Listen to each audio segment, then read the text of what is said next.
So Pring Wilson came in, and he was a Harvard kid.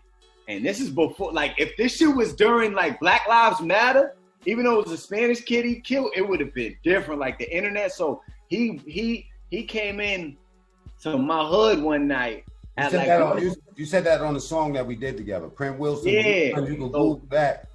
So he came into my hood one night, mad bent, super bent, coming from like the bar or some shit. I don't know why he was there. I don't know why, because it wasn't near his crib. He was just walking down Western Ave. He was on Western Ave and Howard. That was the trenches in the bridge back in the day. You know what I'm saying? Like, and still kind of in this era. This is probably like 2004 or some shit like that.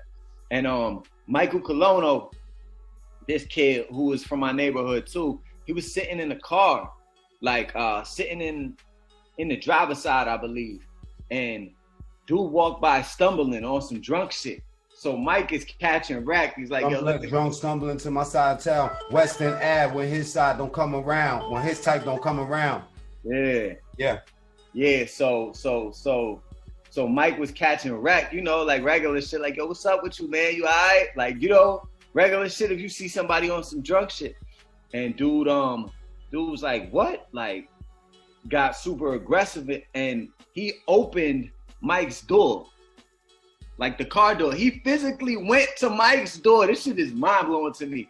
He opened the door and told him, get out. What's up? Right? So Mike is from around the way, you know what I mean? He's like, oh yeah, like, you know, and he gets out and he goes to thumping with dude. And within, I think something like, yo, basically dude stabbed him, I think 5 times within 20 seconds. 5 times within 13 seconds. 5 times within 20 seconds. And that's truthful rap. Pring Wilson song, son, Google that. Look him up. Because dude actually had, we found this out later, dude had training on how to kill a bear. Feel me? So he opens the door, tells Mike, a little 18-year-old Spanish kid, really from this neighborhood, to get out. And homie gets out, proceeds to fighting. Homie stabs him, wild times, bounces, flees the scene. You know what I mean? His mother's a high-powered district attorney in Denver, Colorado, like the highest powered. So homie goes to trial trying to plead self-defense. Boom, loses trial of a jury of his peers. Loses trial, blows trial, 2nd-degree murder. I thought there was like mandatories and minimums and shit. He got 2 years, right? What, 2nd degree? 2nd-degree murder, they gave him 2 years, yo. Oh my God, and he lost trial. They gave him 2 years. He appealed it again and lost his appeal. They gave him another trial and he lost the trial again. And they gave him like something like 6 months. And long story short, his appeal was like expedited. He ended up doing like 3 months. And it was the craziest white power privilege shit I ever saw in my life. But that was my experience with like Harvard kids and MIT kids. So it was always very divided. You know what I mean? No.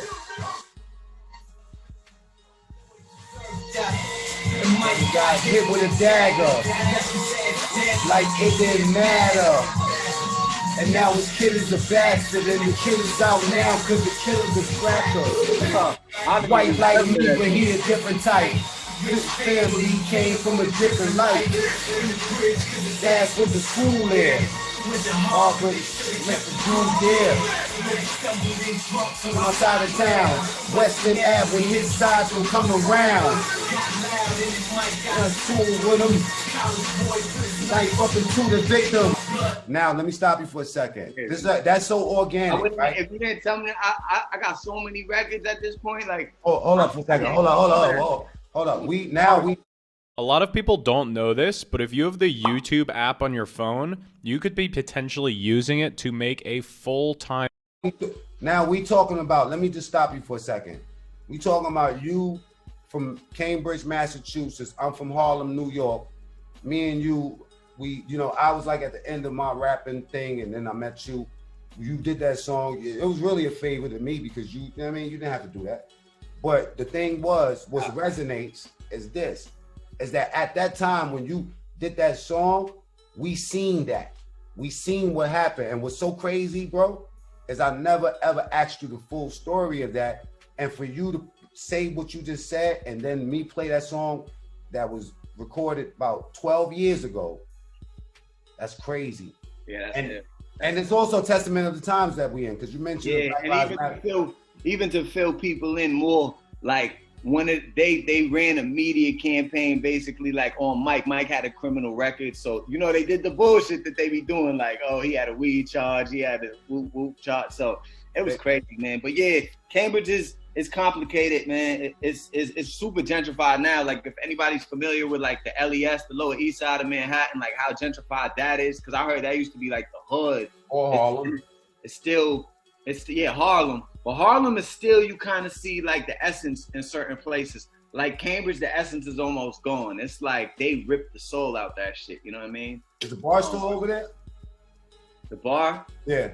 Nah, I tattooed that on my arm. They put a I don't know what they put. So yeah, they took that. Let me ask you this. They took every black-owned business.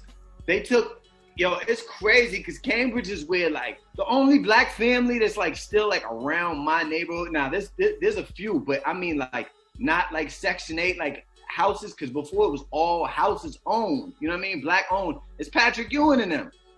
All right.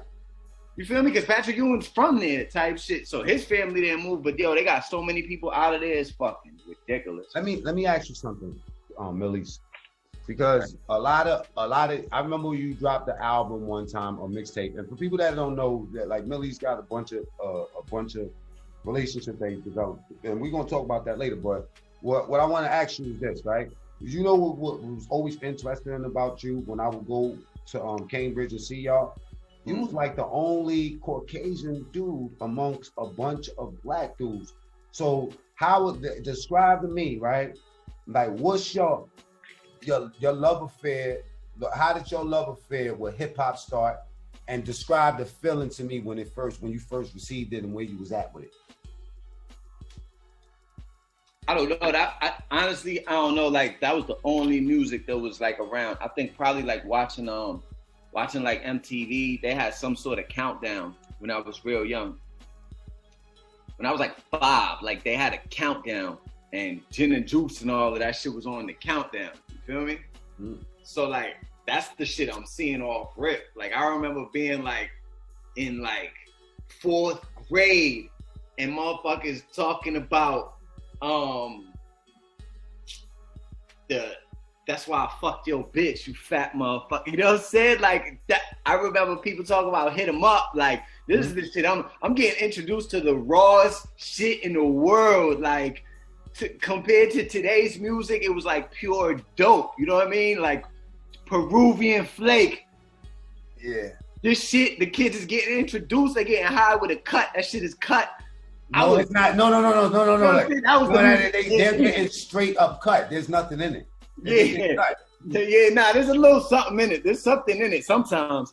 But I was introduced to raw dope. You know what I mean? So I always loved hip hop, and that was the only music that was playing. Cause it's like I was really the only white kid from, you know what I mean? You was always insulated by a lot of brothers, and I know that person. There's white kids though. There was white kids and I say there was because that dope epidemic hit hard.